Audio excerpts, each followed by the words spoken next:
तब लग तेज दियो मैं सारा,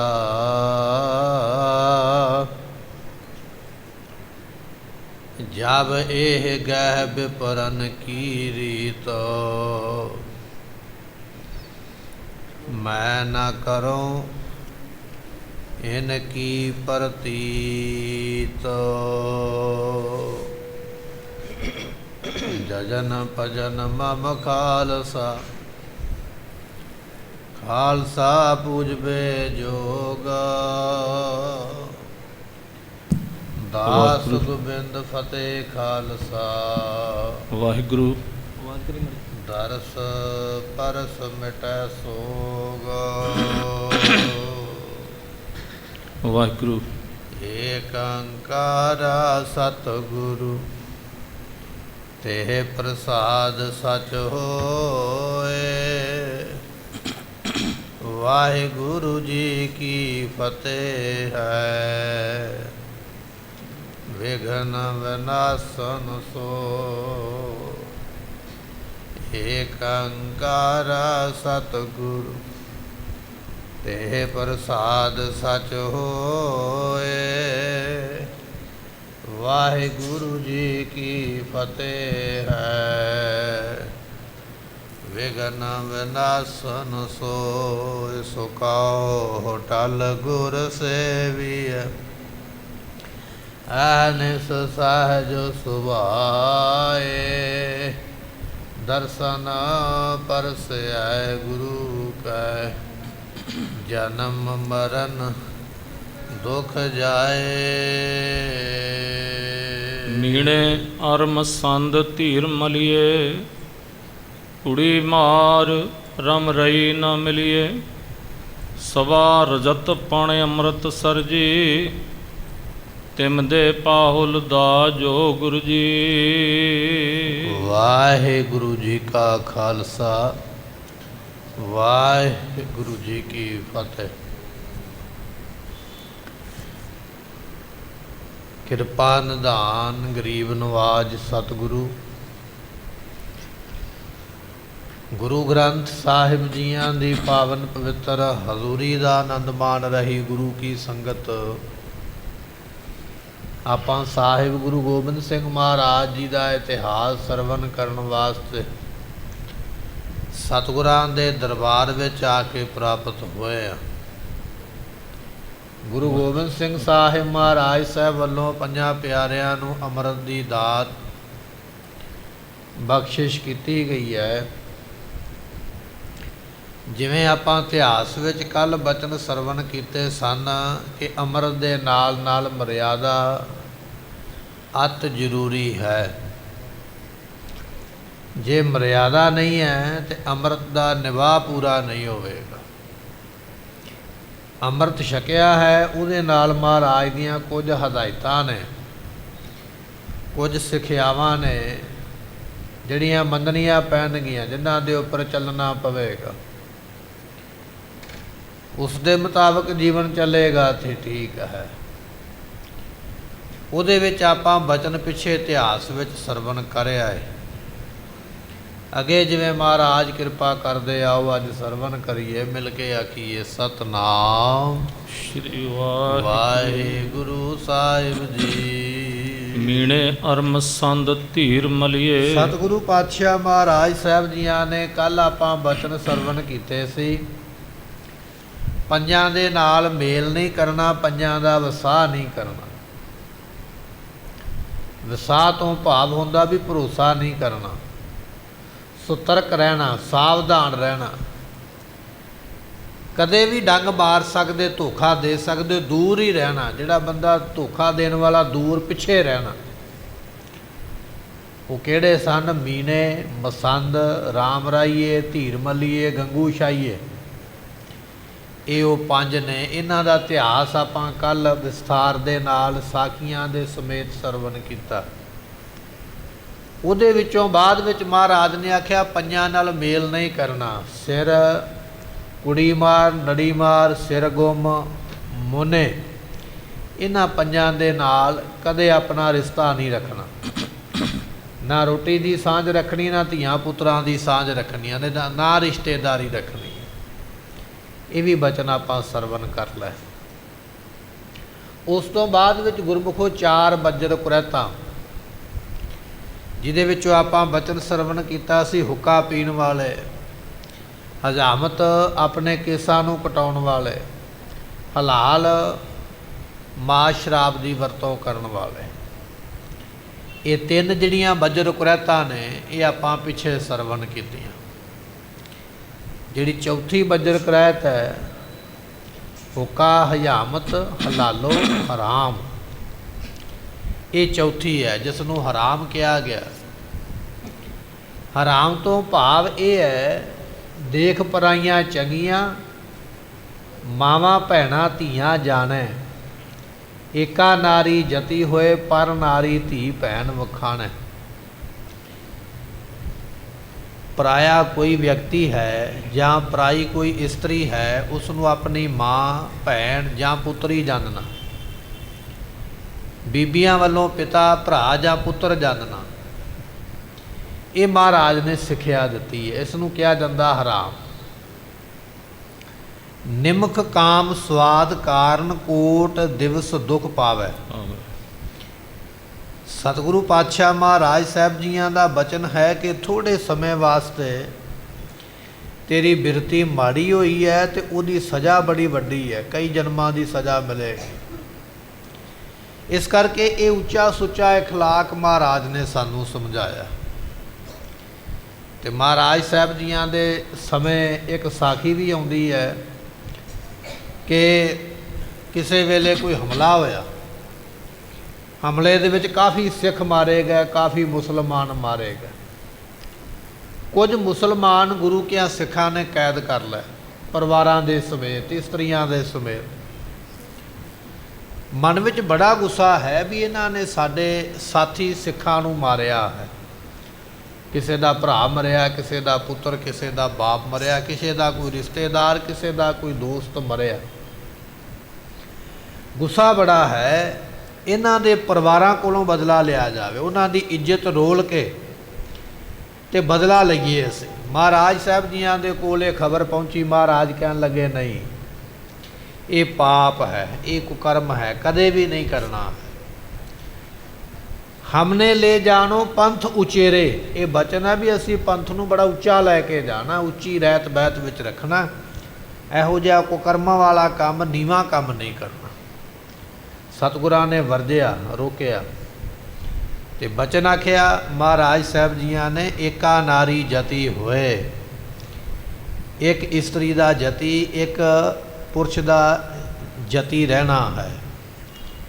ਬਾਕੀ ਸਾਰਿਆਂ ਨੂੰ ਆਪਣੇ ਭੈਣਾਂ ਭਰਾ ਮਾਂ ਬਾਪ ਸਮਝਣਾ, ਮਨ ਦੀ ਬਿਰਤੀ ਨੂੰ, ਮਨ ਦੇ ਵਿਚਾਰ ਨੂੰ ਮਾੜਾ ਨਾ ਕਰਨਾ। ਗੁਰੂ ਅਰਜਨ ਦੇਵ ਪਾਤਸ਼ਾਹ ਨੇ ਬਚਨ ਕੀਤੇ, ਹੇ ਕਾਮੰਗ ਨਰਕ ਬਿਸਰਾਮੰਗ ਬਹੁ ਜੋਨੀ ਪ੍ਰਮਾਵਨੈ, ਚਿਤ ਹਰਨੰਗ ਤ੍ਰੈ ਲੋ ਗਮਯੰਗ, ਜਪ ਤਪ ਸੀਲ ਬਦਾਰਨੈ। ਸਾਰੀ ਉਮਰ ਬੈਠ ਕੇ ਜਪ ਕਰਦਾ ਰਿਹਾ, ਤਪ ਕਰਦਾ ਰਿਹਾ, ਪਾਠ ਕਰਦਾ ਰਿਹਾ, ਧੂਣੀਆਂ ਤਾਉਂਦਾ ਰਿਹਾ, ਜਲ ਧਾਰੇ ਕਰਦਾ ਰਿਹਾ, ਦਾਨ ਕਰਦਾ ਰਿਹਾ, ਪੁੰਨ ਕਰਦਾ ਰਿਹਾ। ਸਾਰੀ ਉਮਰ ਲਾ ਲਾ ਕੇ ਤੇ ਢੇਰੀ ਇਕੱਠੀ ਕੀਤੀ ਹੈ ਆਪਣੇ ਸ਼ੁਭ ਕਰਮਾਂ ਦੀ। ਪਰ ਮਹਾਰਾਜ ਕਹਿਣ ਲੱਗੇ ਜਦੋਂ ਇਹੋ ਜਿਹਾ ਕੁਕਰਮ ਕਰੇਗਾ ਉਹ ਤੇਰੀ ਸਾਰੀ ਦੀ ਸਾਰੀ ਢੇਰੀ ਸੜ ਜਾਏਗੀ, ਸੁਆਹ ਹੋ ਜਾਏਗੀ। ਜਪ ਕਰ ਲੱਗਿਆ ਕਈ ਸਾਲ ਲੱਗੇ, ਤਪ ਕਰਨ ਲੱਗਿਆ ਕਈ ਸਾਲ ਲੱਗੇ। ਦਾਨ ਸੌਖਾ ਨਹੀਂ ਹੈ ਕਰਨਾ, ਯਾਤਰਾ ਕਰਨੀ ਤੀਰਥਾਂ ਦੀ। ਭਲੇ ਕਰਮ ਕਰਦਾ ਰਿਹਾ ਬੜਾ ਲੰਮਾ ਸਮਾਂ, ਕਈ ਮਹੀਨੇ, ਕਈ ਸਾਲ ਲਾ ਕੇ ਚੰਗੇ ਕਰਮ ਇਕੱਠੇ ਕੀਤੇ, ਆਪਣੀ ਢੇਰੀ ਬਣਾ ਲਈ ਵੀ ਮੈਨੂੰ ਆਹ ਚੀਜ਼ਾਂ ਹੁਣ ਸੁੱਖ ਦੇਣਗੀਆਂ ਜਦੋਂ ਪਰਲੋਕ ਵਿੱਚ ਜਾਵਾਂਗਾ। ਪਰ ਬਾਅਦ ਵਿੱਚ ਜਦੋਂ ਕੋਈ ਕੁਕਰਮ ਕਰ ਲਿਆ ਉਹ ਸਾਰੀ ਢੇਰੀ ਸੜ ਗਈ, ਸੁਆਹ ਹੋ ਗਈ, ਕੁਝ ਨਹੀਂ ਰਹਿ ਗਿਆ। ਕੋਈ ਵਿਅਕਤੀ ਹੈ ਇਹੋ ਜਿਹਾ ਦੁਨੀਆ ਦੇ ਵਿੱਚ ਜਿਹੜਾ ਸਾਰੀ ਉਮਰ ਮਿਹਨਤ ਕਰ ਕਰਕੇ ਪੈਸਾ ਇਕੱਠਾ ਕਰੇ ਤੇ ਜਦੋਂ 20 30 50 ਸਾਲ ਲਾ ਕੇ ਪੈਸਾ ਇਕੱਠਾ ਕਰ ਲਿਆ ਤੇ ਮੁੜ ਕੇ ਆਖੇ ਵੀ ਹੁਣ ਮੈਂ ਅੱਗ ਲਾ ਦਿਆਂ? ਕੋਈ ਲਾਏਗਾ? ਨਹੀਂ ਲਾਏਗਾ। ਮਿਹਨਤ ਨਾਲ ਕਮਾਈ ਹੈ, ਸਾਂਭ ਕੇ ਰੱਖੇਗਾ। ਇਸੇ ਤਰ੍ਹਾਂ ਇਹ ਜਿਹੜਾ ਜਪ ਤਪ ਹੈ ਇਹ ਵੀ ਮਿਹਨਤ ਦੀ ਕਮਾਈ ਹੈ। ਅੰਮ੍ਰਿਤ ਵੇਲੇ ਉੱਠਣਾ, ਬੰਦਗੀ ਕਰਨੀ, ਪਰ ਕੌਣ ਚਾਹੁੰਦਾ ਵੀ ਮੈਂ ਇਸ ਨੂੰ ਸਾੜ ਲਵਾਂ, ਪਰ ਕੁਝ ਮੂਰਖ ਸਾੜ ਕੇ ਬਹਿ ਜਾਂਦੇ। ਸਤਿਗੁਰੂ ਪਾਤਸ਼ਾਹ ਨੇ ਆਖਿਆ 4 ਬੱਜਰ ਕੁਰੈਤਾਂ ਤੋਂ ਬਚ ਕੇ ਰਹਿਣਾ। ਤੇ 4 ਬੱਜਰ ਕੁਰੈਤਾਂ ਹੁੱਕਾ, ਹਜਾਮਤ, ਹਲਾਲੋ, ਇਹ ਕੱਲ੍ਹ ਆਪਾਂ ਸਰਵਣ ਕੀਤੀਆਂ। ਤੇ ਚੌਥੀ ਹੈ ਹਰਾਮ, ਇਹ ਅੱਜ ਆਪਾਂ ਸਰਵਣ ਕੀਤੀ ਹੈ।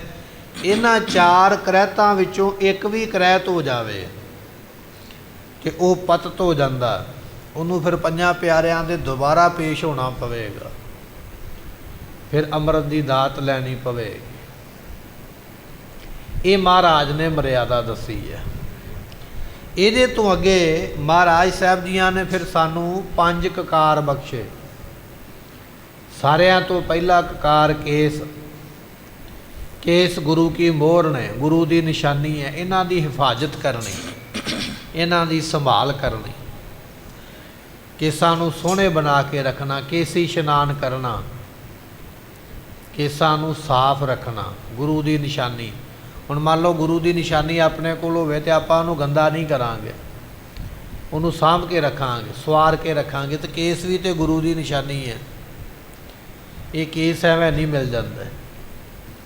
ਪੀਰ ਬੁੱਧੂ ਸ਼ਾਹ ਵਰਗਿਆਂ ਨੇ ਸਾਰਾ ਪਰਿਵਾਰ ਹੀ ਵਾਰ ਦਿੱਤਾ, ਆਪਣੇ ਕਈ ਪੁੱਤਰ ਮਰਵਾਏ, ਆਪਣੇ ਕਈ ਚੇਲੇ ਮਰਵਾ ਲਏ ਜੰਗ ਦੇ ਵਿੱਚ।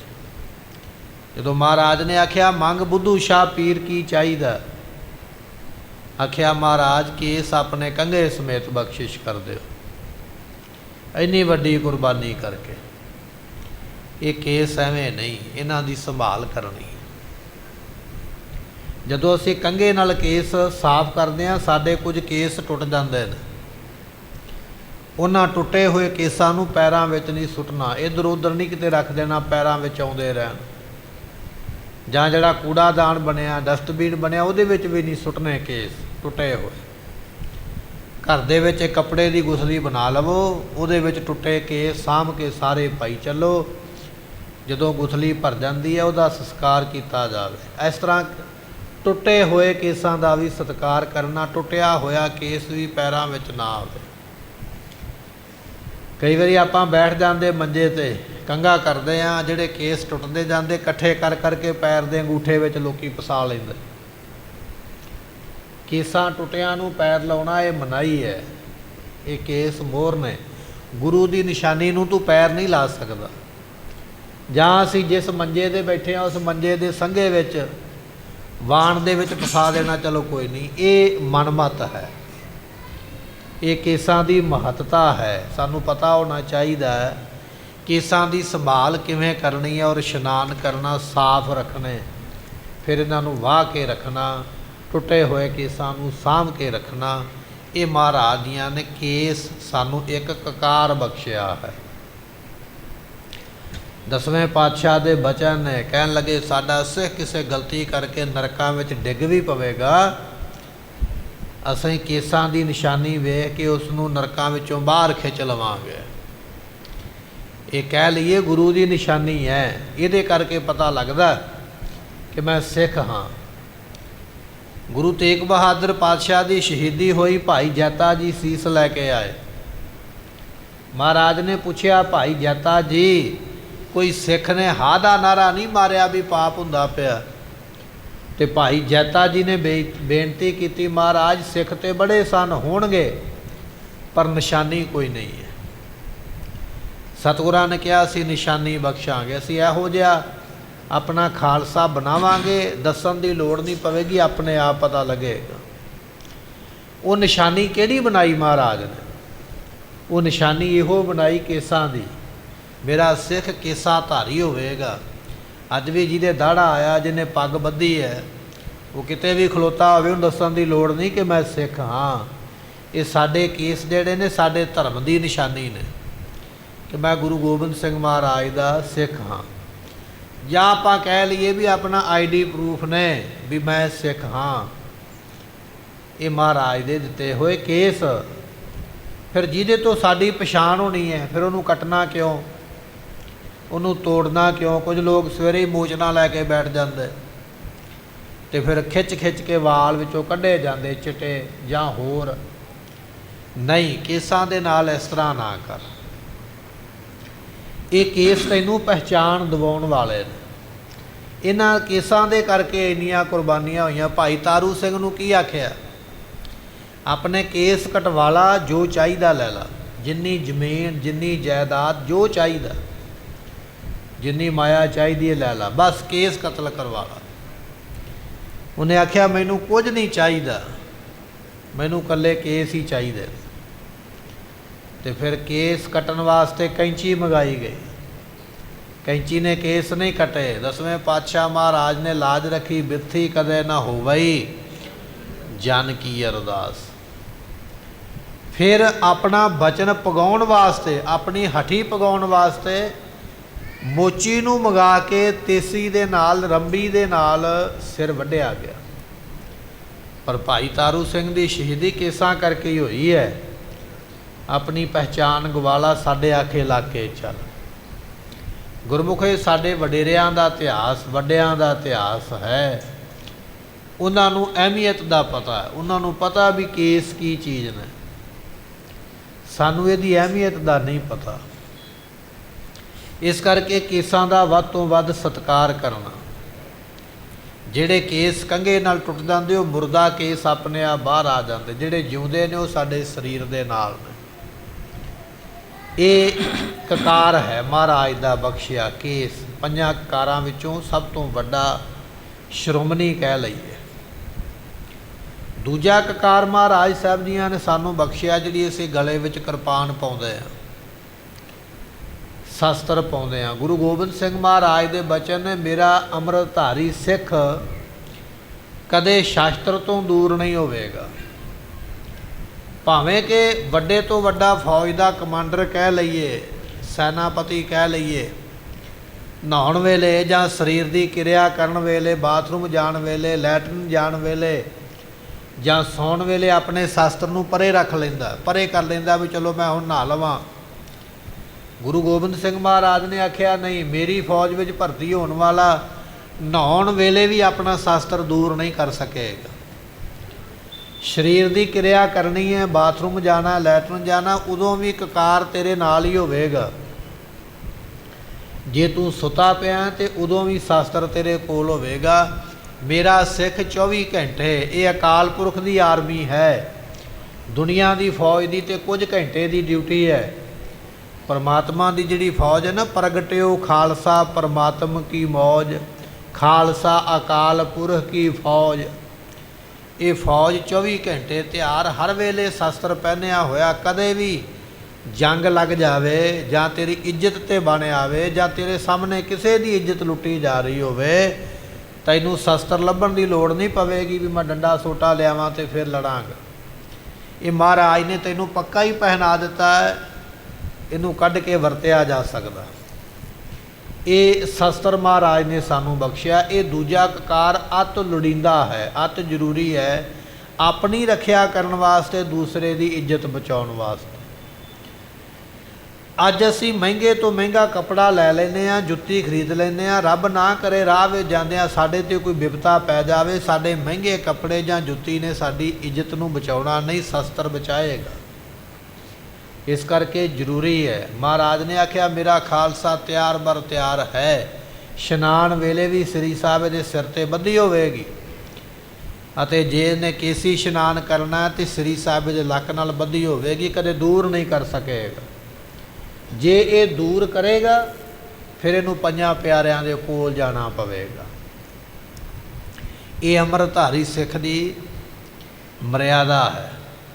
पर जिवें जिवें असीं इन्हां गल्लां विच पैंदे आ ना, ढिले हो जाते, ढिलियाई वरत लैंदे, छोटियां छोटियां किरपानां डोरी वालियां पा लईआं जां गल दे विच पा लिया खंडा किरपान लिया के ये एक साडा विखावा ही आपां कह सकदे, बस एक मन नूं समझाया भी हाँ मैं पाया, पर पाया कुछ नहीं है। बंदा सिंह बहादुर नूं महाराज जदों श्री साहब दे के निवाजन लगे ना, नदेड़ की धरती हजूर साहब तो पंजाब नूं तोरन लगे, तो भाई दया सिंह ने बेनती करके आख्या महाराज ये तेग खालसे की झोली पा दिओ ते बंदा सिंह नूं होर शस्त्र बख्श दिओ। महाराज ने बंदा सिंह नूं 5 तीर बख्शे। श्री साहब अपने खालसे नूं बख्श के आख्या है साडे खालसे की इमानत होवेगी, सदा ही इन्हां कोल रहे। ਸ਼ਸਤਰ ਦਾ ਵਸਾ ਨਹੀਂ ਖਾਣਾ। ਗੁਰੂ ਨੇ ਸਾਨੂੰ ਆਖਿਆ, ਗੁਰੂ ਨੇ ਆਪ ਵੀ ਨਹੀਂ ਖਾਧਾ। ਇਤਿਹਾਸ ਵਿੱਚ ਤੁਸੀਂ ਬਚਨ ਸਰਵਣ ਕਰੋਗੇ। ਚਮਕੌਰ ਦੀ ਗੜੀ ਤੋਂ ਖਾਲਸੇ ਨੇ ਆਖਿਆ ਮਹਾਰਾਜ ਨਿਕਲ ਜਾਓ, ਜਾਣਾ ਪਵੇਗਾ। ਬਚਨ ਮੰਨ ਲਿਆ। ਆਪਣੇ ਤਨ ਦੇ ਕੱਪੜੇ ਸਮੇਤ ਕਲਗੀ ਦੇ, ਆਪਣੇ ਚਰਨਾਂ ਦਾ ਜੋੜਾ, ਆਪਣੇ ਸਾਰੇ ਹਥਿਆਰ ਜੋ ਵੀ ਕੋਲ ਸੀ ਮਹਾਰਾਜ ਨੇ ਖਾਲਸੇ ਨੂੰ ਬਖਸ਼ਿਆ, ਦਿੱਤਾ। ਚਮਕੌਰ ਦੀ ਗੜੀ ਚੋਂ ਨਿਕਲਣ ਵੇਲੇ ਵੀ ਮਹਾਰਾਜ ਨੇ ਤੇਗ ਆਪਣੇ ਕੋਲ ਰੱਖੀ ਹੈ। ਅੱਜ ਸਾਡੇ ਸਾਹਮਣੇ ਕਈ ਵਾਰੀ ਫੋਟੋ ਵਿਖਾਈ ਜਾਂਦੀ ਹੈ ਨਾ, ਮਹਾਰਾਜ ਮਾਛੀਵਾੜੇ ਸੁੱਤੇ ਹੋਏ, ਅਤੇ ਉੱਥੇ ਇਹ ਵੀ ਨਾਲ ਵਿਖਾਇਆ ਜਾਂਦਾ ਵੀ ਉਹ ਤਲਵਾਰ ਕੋਲ ਪਈ ਹੈ। ਭਾਵੇਂ ਕਿ ਉਹ ਤਸਵੀਰ ਇਹ ਕਲਪਨਾ ਕੀਤੀ ਹੈ ਕਵੀ ਨੇ ਕਿ ਮਹਾਰਾਜ ਨੇ ਇਸ ਤਰ੍ਹਾਂ ਸੁੱਤੇ ਹੋਣਗੇ, ਇਸ ਤਰ੍ਹਾਂ, ਪਰ ਇਤਿਹਾਸ ਇਹ ਗੱਲ ਕਹਿੰਦਾ ਵੀ ਮਹਾਰਾਜ ਦੇ ਕੋਲ ਉਸ ਵੇਲੇ ਤੇਗ ਸੀ। ਐਸੇ ਬਿਖਮ ਸਮੇਂ ਦੇ ਵਿੱਚ ਜਦੋਂ ਆਪਣਾ ਸਭ ਕੁਝ ਮਹਾਰਾਜ ਨੇ ਖਾਲਸੇ ਨੂੰ ਦੇ ਕੇ ਆਖਿਆ ਖਾਲਸਾ ਸਾਡਾ ਰੂਪ ਹੈ, ਜੋੜਾ ਤੋੜਾ ਸਭ ਕੁਝ ਅੱਜ ਮਾਨਤਾ ਤੁਹਾਨੂੰ ਦਿੱਤੀਆਂ, ਉਸ ਵੇਲੇ ਵੀ ਤੇਗ ਆਪਣੇ ਕੋਲ ਰੱਖੀ। ਅਤੇ ਜਦੋਂ ਗੁੱਜਰਾਂ ਦੇ ਲੜਕਿਆਂ ਨੇ ਆਖਿਆ ਨਾ, ਮੱਝਾਂ ਚਾਰਨ ਵਾਲਿਆਂ ਨੇ, ਕਿ ਸਾਨੂੰ ਪਤਾ ਲੱਗ ਗਿਆ ਵੀ ਇਹ 10ਵਾਂ ਗੁਰੂ ਹੈ, ਅਸੀਂ ਇਹਦੀ ਸ਼ਿਕਾਇਤ ਕਰ ਦਿਆਂਗੇ ਸਰਕਾਰ ਕੋਲ ਜਾ ਕੇ, ਉਸੇ ਤੇਗ ਦੇ ਨਾਲ ਮਹਾਰਾਜ ਨੇ ਉਹਨਾਂ ਦੇ ਸਿਰ ਉਤਾਰੇ ਸਨ। ਇਤਿਹਾਸ ਦੀ ਇੱਕ ਗਵਾਹੀ ਹੈ ਕਿ ਇਸ ਤਰ੍ਹਾਂ ਹੋਇਆ। ਉਹ ਤਾਂ ਹੀ ਉਤਾਰੇ ਜੇ ਮਹਾਰਾਜ ਦੇ ਕੋਲ ਸੀ। ਅੱਜ ਤੁਸੀਂ ਤਖਤ ਸ੍ਰੀ ਹਜ਼ੂਰ ਸਾਹਿਬ ਜਾਂਦੇ ਹੋ, ਤਖਤ ਸ੍ਰੀ ਅਕਾਲ ਤਖਤ ਸਾਹਿਬ ਜਾਂਦੇ ਹੋ, ਸ੍ਰੀ ਕੇਸਗੜ੍ਹ ਸਾਹਿਬ ਜਾਂਦੇ ਹੋ, ਇਹਨਾਂ ਤਖਤਾਂ ਦੇ ਉੱਪਰ ਸ਼ਸਤਰਾਂ ਦੇ ਦਰਸ਼ਨ ਕਰਵਾਏ ਜਾਂਦੇ ਨੇ। ਇਹ ਲੱਕ ਦੇ, ਇਹ ਕਮਰ ਕੱਸੇ ਦੇ ਨੇ, ਇਹ ਦਸਤਾਰ ਦੇ ਨੇ, ਇਹ ਗਲ ਵਿੱਚ ਪਾਉਣ ਵਾਲੇ ਸਾਰੇ ਸ਼ਸਤਰ ਵਿਖਾਏ ਜਾਂਦੇ।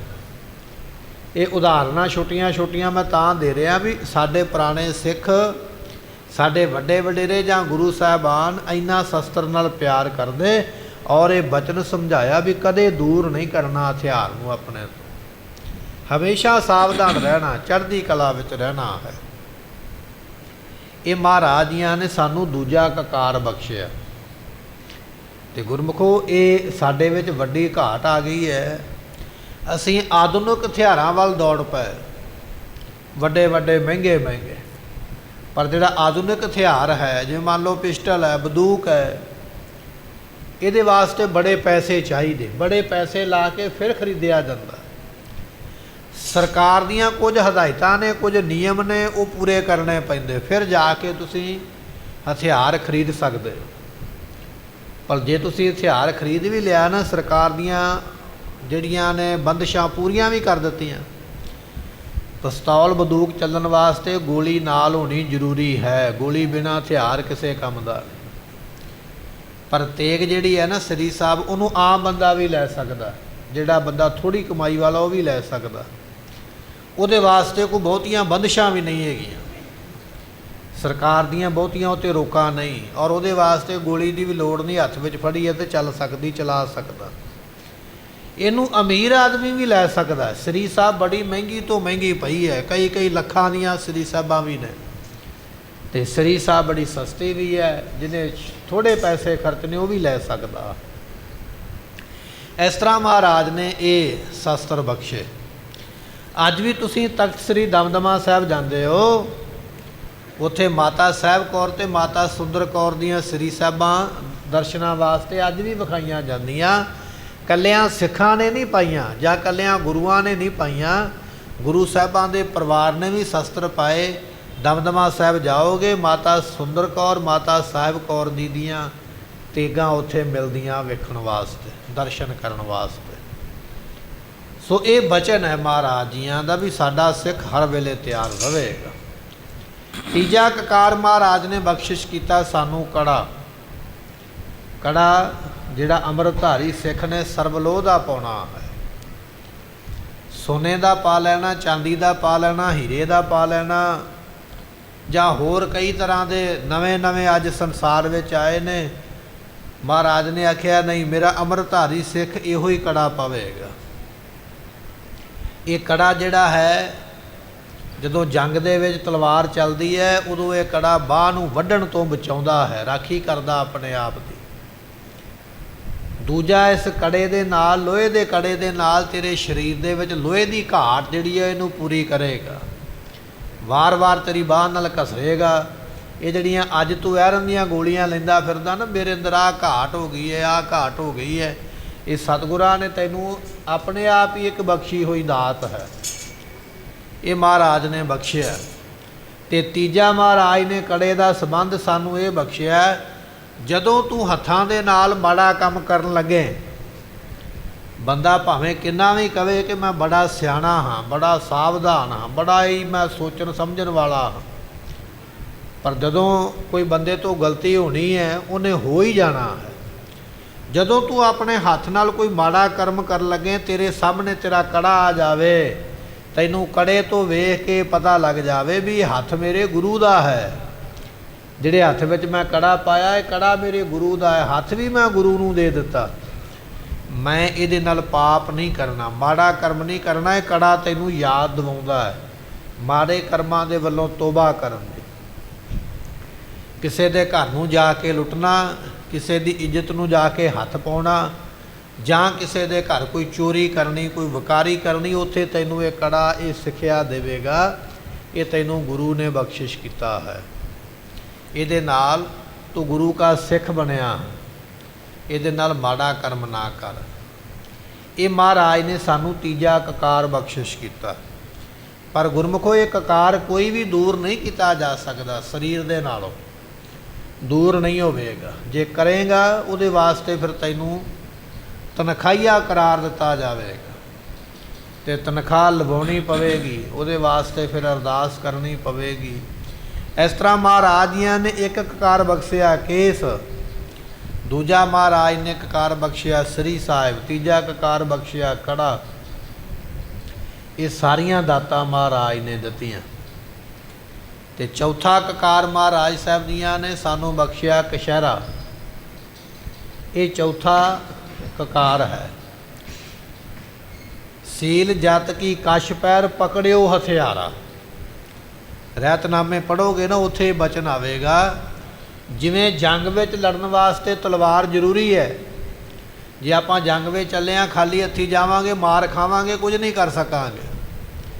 ਪਰ ਜੇ ਸਾਡੇ ਹੱਥ ਵਿੱਚ ਡੰਡਾ ਸੋਟਾ ਹੋਵੇਗਾ, ਤਲਵਾਰ ਹੋਵੇਗੀ, ਅਸੀਂ ਆਪਣਾ ਵੀ ਬਚਾਅ ਕਰ ਸਕਦੇ, ਦੁਸ਼ਮਣ ਨੂੰ ਵੀ ਅੱਗੇ ਲਾ ਕੇ ਭਜਾ ਸਕਦੇ।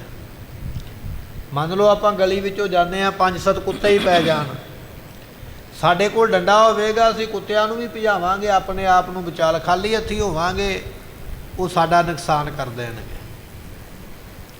ਰਸਤੇ ਵਿੱਚ ਜਾਂਦਿਆਂ ਤੇਰਾ ਡੰਡਾ ਸੋਟਾ ਤਲਵਾਰ ਤੇਰੀ ਰੱਖਿਆ ਕਰਦਾ ਹੈ।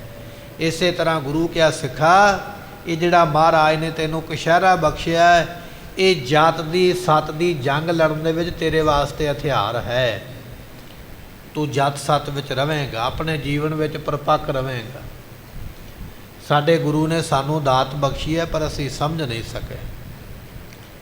ਇਤਿਹਾਸ ਦੇ ਵਿੱਚ ਇੱਕ ਬਚਨ ਆਉਂਦਾ ਹੈ, ਲੋਕੀ ਗੱਲ ਦੀ ਹੋਰ ਹੀ ਗੱਲ ਬਣਾ ਲੈਂਦੇ, ਗੱਲ ਸਮਝਦੇ ਨਹੀਂ ਵੀ ਮਤਲਬ ਕੀ ਹੈ, ਪਰ ਉਹਦੇ ਵਿੱਚ ਹੋਰ ਹੀ ਪਾਣੀ ਵਿੱਚ ਮਧਾਣੀ ਪਾ ਕੇ ਉਹਨੂੰ ਕਿਸੇ ਹੋਰ ਪਾਸੇ ਲੈ ਜਾਣ। ਇਤਿਹਾਸ ਵਿੱਚ ਬਚਨ ਆਉਂਦਾ ਵੀ ਭਗਵਾਨ ਰਾਮ ਜੀਆਂ ਦੇ ਜਿਹੜੇ ਭਰਾ ਸਨ ਲਛਮਣ ਜੀ, ਉਹ ਜੰਗ ਦੇ ਵਿੱਚ ਮੂਰਛਤ ਹੋ ਗਏ। ਜਿਸ ਵੇਲੇ ਮੂਰਛਤ ਹੋਏ ਤੇ ਵੈਦ ਨੂੰ ਬੁਲਾਇਆ ਗਿਆ। ਵੈਦ ਨੇ ਆਖਿਆ ਵੀ ਸੰਜੀਵਨੀ ਬੂਟੀ ਲੈ ਕੇ ਆਓ, ਉਹਦੀ ਮੈਂ ਦਵਾਈ ਬਣਾਵਾਂਗਾ, ਇਹ ਜਿਉਂਦੇ ਹੋ ਜਾਣਗੇ, ਨਹੀਂ ਤੇ ਮਾਰੀ ਜਾਣਗੇ। ਸੰਜੀਵਨੀ ਬੂਟੀ ਕਿੱਥੋਂ ਲਿਆਉਣੀ ਹੈ? ਪਤਾ ਦੱਸਿਆ ਗਿਆ ਵੀ ਫਲਾਣਾ ਪਰਬਤ ਹੈ, ਇੰਨੀ ਦੂਰ ਹੈ, ਉੱਥੇ ਬੂਟੀ ਦੀ ਇਹ ਨਿਸ਼ਾਨੀ ਹੋਵੇਗੀ, ਇਹੋ ਜਿਹੇ ਪੱਤੇ ਹੋਣਗੇ, ਇਹੋ ਜਿਹੇ ਡੂਡੀਆਂ ਲੱਗੀਆਂ ਹੋਣਗੀਆਂ, ਇਹੋ ਜਿਹਾ ਇੰਨੇ ਕੁ ਕੱਦ ਕਾਠ ਦਾ ਬੂਟਾ ਹੋਵੇਗਾ। ਕਿਉਂਕਿ ਵੈਦ ਨੂੰ ਤਾਂ ਪਤਾ, ਆਪਾਂ ਨੂੰ ਨਹੀਂ ਪਤਾ। ਆਪਾਂ ਹੁਣ ਮੰਨ ਲਓ ਸੜਕ 'ਤੇ ਤੁਰੇ ਜਾਂਦੇ ਹਾਂ, ਭਾਵੇਂ ਕਿੱਡੀ ਵੀ ਕੀਮਤੀ ਬੂਟੀ ਹੋਵੇ, ਅਸੀਂ ਤਾਂ ਪੈਰ ਹੀ ਰੱਖਣਾ ਉਹਦੇ ਉੱਪਰ, ਸਾਨੂੰ ਥੋੜ੍ਹੀ ਪਤਾ ਵੀ ਇਹਦਾ ਕੀ ਮਤਲਬ ਹੈ, ਕੀ ਮੁੱਲ ਹੈ। ਵੈਦ ਨੂੰ ਪਤਾ। ਵੈਦ ਨੇ ਦੱਸਿਆ ਵੀ ਉਹ ਬੂਟੀ ਦੀਆਂ ਨਿਸ਼ਾਨੀਆਂ ਇਹ ਹੋਣਗੀਆਂ। ਅਤੇ ਉਸ ਵੇਲੇ ਰਾਮਚੰਦਰ ਜੀ ਨੇ ਆਖਿਆ, ਜਿਹੜਾ ਬੂਟੀ ਲੈ ਕੇ ਆਵੇ ਮੈਂ ਇਹਨੂੰ ਸਰਬੰਸ ਦਾਨ ਕਰ ਦਿਆਂਗਾ, ਜੋ ਮੇਰੇ ਕੋਲ ਹੋਵੇਗਾ ਮੈਂ ਦਾਨ ਕਰ ਦਿਆਂਗਾ। ਇੰਨੀ ਵੱਡੀ ਫੌਜ ਦੇ ਵਿੱਚੋਂ ਹਨੂੰਮਾਨ ਨੇ ਆਖਿਆ ਮੈਂ ਲੈ ਕੇ ਆਉਂਦਾ, ਕਿਉਂਕਿ ਮੈਂ ਹਵਾ ਦੇ ਵਿੱਚ ਜਾ ਸਕਦਾ ਹਾਂ। ਗੁਰਮੁਖੋ ਇਤਿਹਾਸ ਬੜਾ ਲੰਮਾ ਹੈ, ਆਪਾਂ ਇਸ ਪਾਸੇ ਨੂੰ ਨਹੀਂ ਫਰੋਲਾਂਗੇ, ਕੇਵਲ ਆਪਾਂ ਉਹਦੇ ਵਿੱਚੋਂ ਇੱਕ ਗੁਣ ਲੈ ਲੈਣਾ।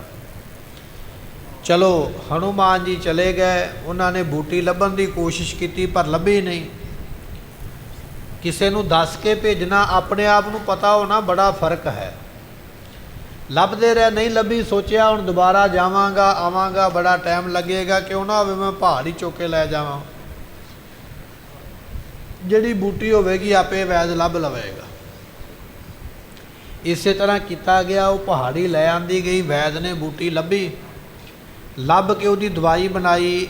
ਲਛਮਣ ਨੂੰ ਮੂਰਛਤ ਹੋਏ ਤੋਂ, ਮੂਰਛਤ ਤੋਂ ਭਾਵ ਹੁੰਦਾ ਹੈ ਜਿਵੇਂ ਬੇਹੋਸ਼ ਹੋ ਜਾਣਾ, ਜਿਵੇਂ ਕਹਿ ਦਿੰਦੇ ਵੀ ਇਹ ਬੰਦਾ ਕੋਮਾ 'ਚ ਚਲੇ ਗਿਆ, ਉਹਨੂੰ ਕਿੰਨੇ ਦਿਨ ਮਹੀਨੇ ਵੀ ਲੱਗ ਸਕਦੇ, ਸਾਲ ਵੀ ਲੱਗ ਸਕਦੇ, ਇਹ ਮੁੜੇ ਕਿ ਨਾ ਮੁੜੇ ਕੋਈ ਪਤਾ ਨਹੀਂ ਹੈ।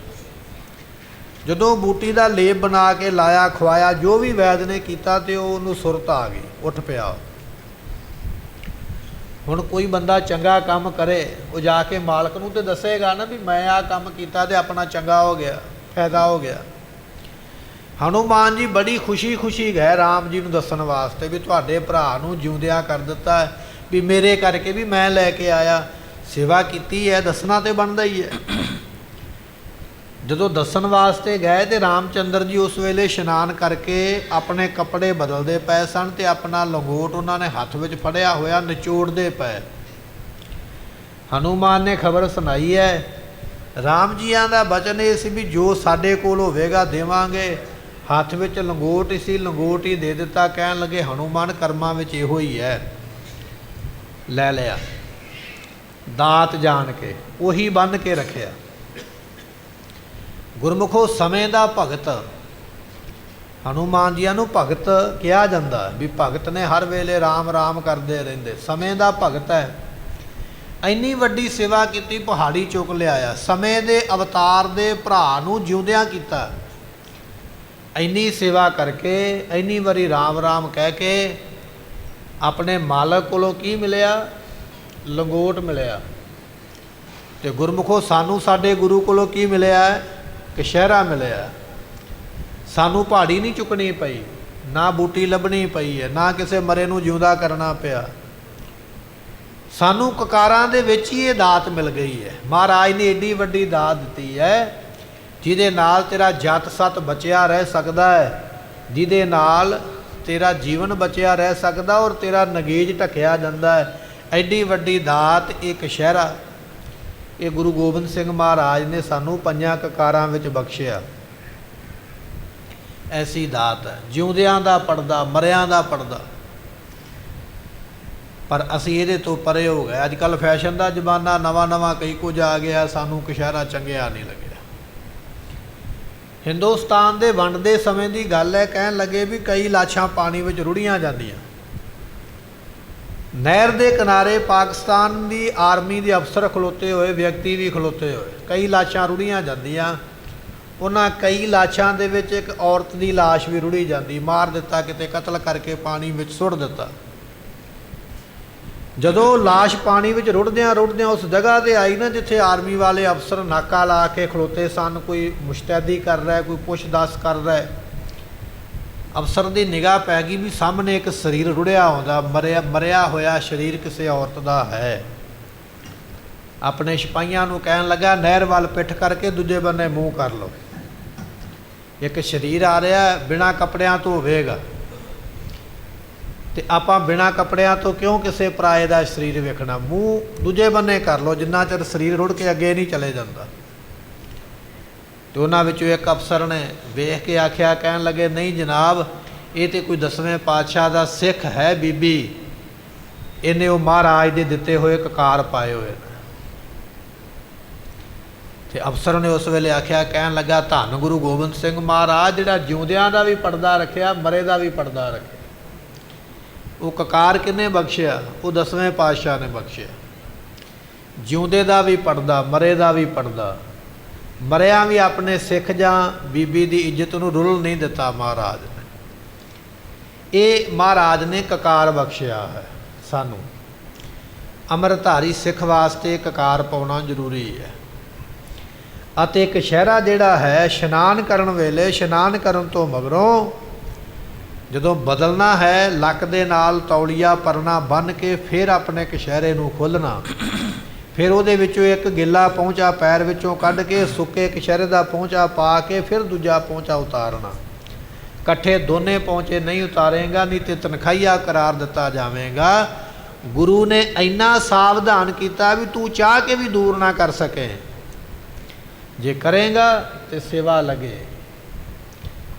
ਗੁਰਮੁਖੋ ਸੰਗਤ ਵੱਲੋਂ ਇਹ ਹੁਕਮ ਆਇਆ ਸੀ ਵੀ ਜਿਹੜੀ ਰਹਿਤ ਮਰਿਆਦਾ ਹੈ ਪੰਜਾਂ ਕਕਾਰਾਂ ਦੀ ਜਾਂ ਅੰਮ੍ਰਿਤ ਦੀ ਜਾਂ ਬੱਜਰੁਕ ਰਹਿਤਾਂ ਕਿਹੜੀਆਂ ਨੇ, ਇਹ ਤਾਂ ਆਪਾਂ ਇਹ ਨਿੱਕੀਆਂ ਸਾਖੀਆਂ ਜਾਂ ਆਪਾਂ ਕਹਿ ਲਈਏ ਇਹ ਬਚਨ ਆਪਾਂ ਸਰਵਣ ਕਰਦੇ ਤਾਂ ਕਿ ਜਿਹੜਾ ਸਿੱਖ ਧਰਮ ਵਿੱਚ ਨਵਾਂ ਆਇਆ ਜਾਂ ਜਿਹੜਾ ਸਿੱਖੀ ਨੂੰ ਧਾਰਨ ਕਰਨਾ ਚਾਹੁੰਦਾ ਜਾਂ ਕੋਈ ਅੰਮ੍ਰਿਤ ਛਕਣਾ ਚਾਹੁੰਦਾ ਉਹਨੂੰ ਪਤਾ ਲੱਗ ਜਾਵੇ। ਵੈਸੇ ਸਾਰੀ ਮਰਿਆਦਾ ਪੋਥੀਆਂ ਵਿੱਚ ਗ੍ਰੰਥਾਂ ਵਿੱਚ ਲਿਖੀ ਹੋਈ ਆ, ਆਪਾਂ ਲੈ ਕੇ ਪੜ੍ਹ ਵੀ ਸਕਦੇ ਹਾਂ, ਪਰ ਪੜ੍ਹਨਾ ਸਾਨੂੰ ਔਖਾ ਲੱਗਦਾ, ਲੈ ਕੇ ਖਰੀਦਣਾ ਵੀ ਔਖਾ ਲੱਗੇਗਾ ਔਰ ਟਾਈਮ ਕੱਢਣਾ ਪਵੇਗਾ। ਉਹ ਤੋਂ ਚੰਗਾ ਵੀ ਸੁਣ ਲਈਏ, ਸੁਣਿਆ ਛੇਤੀ ਸਮਝ ਆ ਜਾਏਗੀ। ਇਹ ਮਹਾਰਾਜ ਜੀਆਂ ਨੇ ਸਾਨੂੰ ਕਕਾਰ ਬਖਸ਼ਿਆ ਹੈ ਤੇ ਸਤਿਗੁਰੂ ਪਾਤਸ਼ਾਹ ਨੇ ਇਹ ਕਕਾਰ ਜਿਹੜੇ ਬਖਸ਼ੇ, ਅੱਗੇ ਪੰਜਵਾਂ ਕਕਾਰ ਮਹਾਰਾਜ ਨੇ ਬਖਸ਼ਿਆ ਕੰਘਾ, ਇਹ ਵੀ ਕਕਾਰ ਹੈ। ਤੇ ਕੰਘਾ ਜਿਹੜਾ ਲੱਕੜ ਦਾ ਆਪਣੇ ਕੇਸਾਂ ਵਿੱਚ ਫੇਰਨਾ, ਕੇਸਾਂ ਨੂੰ ਸਾਫ਼ ਰੱਖਣਾ। ਰਹਿਤਨਾਮਿਆਂ ਦਾ ਇੱਕ ਵਚਨ ਹੋਰ ਵੀ ਹੈ, ਕੰਘਾ ਕੰਘਾ ਦੋਨੇ ਵਕਤ ਕਰ, ਪਾਗ ਚੁਨੇ ਕਰ ਬਾਂਧੇ, ਦਾਤਣ ਨੀਤ ਕਰੇ ਨਾ ਦੁਖ ਪਾਏ ਲਾਲ ਜੀ। ਰਹਿਤਨਾਮੇ ਪੜ੍ਹੋਗੇ ਨਾ, ਉਹਦੇ ਵਿੱਚ ਬਚਨ ਇਹ ਆਇਆ ਹੈ ਕਿ ਗੁਰੂ ਕਾ ਸਿੱਖ 2 ਵਾਰੀ ਕੰਘਾ ਕਰੇ ਸਿਰ ਦੇ ਵਿੱਚ। ਜਦੋਂ ਸਵੇਰੇ ਅੰਮ੍ਰਿਤ ਵੇਲੇ ਇਸ਼ਨਾਨ ਕਰਦਾ, ਇਸ਼ਨਾਨ ਕਰਨ ਤੋਂ ਮਗਰੋਂ ਕੰਘਾ ਕਰਕੇ ਫਿਰ ਆਪਣੇ ਸਿਰ 'ਤੇ ਦਸਤਾਰ ਬੰਨੇ, ਕੱਪੜੇ ਪਹਿਨੇ, ਗੁਰੂ ਦਾ ਦਰਸ਼ਨ ਕਰੇ, ਆਪਣੀ ਕਿਰਤ ਵਿਰਤ ਕਰੇ, ਨਾਲ ਨਾਲ ਨਾਮ ਜਪੇ। ਜਦੋਂ ਸ਼ਾਮ ਪੈ ਜਾਵੇ ਰਹਿਰਾਸ ਦੇ ਪਾਠ ਤੋਂ ਪਹਿਲਾਂ ਫਿਰ ਕੰਘਾ ਕਰੇ, ਫਿਰ ਸਿਰ 'ਤੇ ਸੋਹਣੀ ਦਸਤਾਰ ਸਜਾਵੇ, ਫਿਰ ਰਹਿਰਾਸ ਦਾ ਪਾਠ ਕਰੇ, ਗੁਰੂ ਨੂੰ ਯਾਦ ਕਰੇ। ਕੰਘਾ ਦੋਨੇ ਵਕਤ ਕਰ, ਪਾਗ ਚੁਨੇ ਕਰ ਬਾਂਧਈ, ਪੱਗ ਜਿਹੜੀ ਹੈ ਚੁਣ ਕੇ ਉਹਨੂੰ ਉਹਦੇ ਵੱਟ ਕੱਢ ਕੇ ਚੰਗੀ ਤਰ੍ਹਾਂ ਸਾਫ਼ ਕਰਕੇ, ਪੂਣੀ ਕਰਕੇ, ਸਿੱਧੀ ਕਰਕੇ ਫਿਰ ਬੰਨੇ।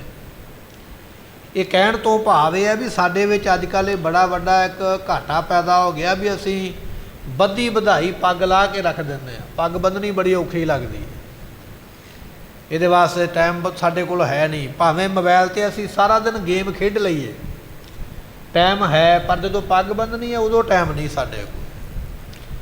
ਉਹ ਟੋਪੀ ਦੇ ਵਾਂਗ ਬੱਧੀ ਵਧਾਈ ਰੱਖੀ ਹੋਈ ਹੈ, ਉਹਨੂੰ ਉਸੇ ਤਰ੍ਹਾਂ ਰੱਖ ਲੈਣਾ। ਇਹ ਟੋਪੀ ਹੈ, ਇਹਦੀ ਮਨਾਹੀ ਹੈ। ਮਹਾਰਾਜ ਨੇ ਆਖਿਆ, ਹੋਏ ਸਿੱਖ ਸਿਰ ਟੋਪੀ ਧਰੈ, 7 ਜਨਮ ਕੁਸ਼ਟੀ ਹੋਏ ਮਰੈ। ਅੱਜ ਟੋਪੀ ਪਾ ਕੇ ਅਸੀਂ ਹੀਰੋ ਬਣ ਜਾਂਦੇ ਨਾ, ਗਾਂ ਨੂੰ ਛੱਜਾ ਜਾ ਵਧਾ ਕੇ। ਟੋਪੀ ਪਾਉਣ ਵਾਲੇ ਨੂੰ ਮਹਾਰਾਜ ਨੇ ਆਖਿਆ 7 ਜਨਮ ਕੋੜੀ ਹੋ ਕੇ ਮਰੇਗਾ। ਜਿਹੜਾ ਗੁਰੂ ਦੀ ਦਸਤਾਰ ਉਤਾਰ ਕੇ ਟੋਪੀ ਪਾਵੇਗਾ ਜਾਂ ਦਸਤਾਰ ਦੇ ਕੋਲੋਂ ਟੋਪੀ ਦਾ ਕੰਮ ਲਵੇਗਾ, 7 ਜਨਮ ਕੋੜੀ ਹੋ ਕੇ ਮਰਨ ਦਾ ਫਰਮਾਨ ਹੈ। ਹੋਏ ਸਿੱਖ ਸਿਰ ਟੋਪੀ ਧਰੈ, 7 ਜਨਮ